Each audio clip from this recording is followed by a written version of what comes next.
Sophie Devine or Alyssa Healy, who is the chattier opening batter? Equal, I think. Probably Soph is a bit more out there.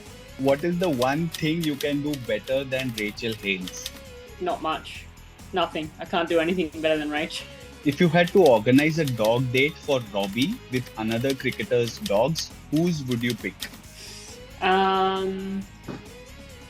Midge's dogs sound pretty fun. Alyssa Healy's, Millie and Misty. So I'm not sure how they'd go getting on, but yeah, she's got a couple of dogs. So the more dogs, the merrier.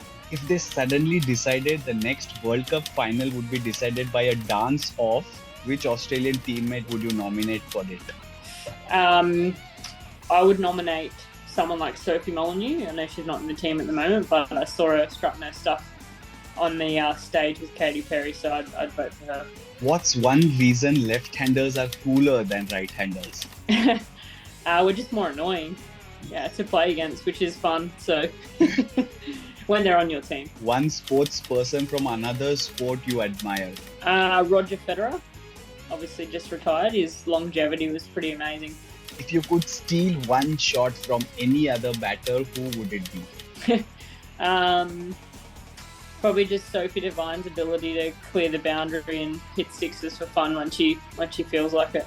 It's an evening with the family and you have to pick one match from your career to watch. Which one do you pick? Probably the World Cup final at the MCG. What's one thing you could eat for the rest of your life? Potato.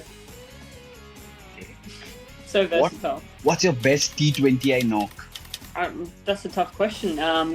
Probably the most important one was in the World Cup final, so we'll go with that one. Which teammate do you text most often? Oh, we see each other all the time when we're on tour, so there's no point. Probably Meg. Probably Meg Lanning, actually. Who is your favourite person to talk to about cricket? I love talking to Shell about cricket, Shelly Nitschke, and Kirby Short. Who would you rather face, Alana King or Amanda Jade Wellington? Amanda Jade Wellington. King is a little bit more deceptive, I'd say. What's your favourite cricket ground to play at?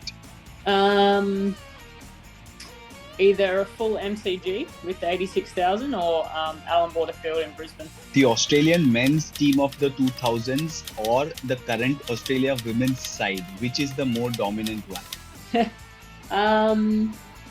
were different times, weren't they? But in terms of record, probably the Australian women's team. We've maybe won a few more games and got a higher percentage win record in the last couple of years, maybe. Which one of your teammates makes the best coffee? Ooh. I know Georgia Wareham has a coffee machine back home in Melbourne, so I reckon I put my money on her making the best coffee. What is the one record you'd like to have at the end of your career? A few more World Cups to my name, and the team's name would be pretty nice. Adam Gilchrist and Mike Hussey are in two separate elevators. Which one would you get into? None, because I wouldn't want to upset either of them. It's a tough one. I've spoken to Adam Gilchrist a little bit, so I'd love to be in the lift with Mike Hussey and chew his ear off, so I'll go with Mike. Sorry, Adam. Which app do you use the most on your phone? Spotify. An Ashes century or a century in a World Cup final? An Ashes century in the Test match. Megan Schutt or Darcy Brown, a bowler you'd hate facing? In the nets, Darcy Brown. In a game, Megan Schutt. An opponent you would like to have in your team? Susie Bates, because she sounds like a lot of fun. Which of your teammates plays the best pranks? I think Megan Schutt can be quite bit of a prankster every now and then. Batting with Alyssa Healy or batting while Alyssa Healy is keeping wickets? Batting with Alyssa Healy. She doesn't annoy me. When she's keeping wickets, she just sledges everyone. 78 not out at the T20 World Cup final or 62 in the 50 overs World Cup final, which one is closer to your heart? Probably the T20 World Cup final.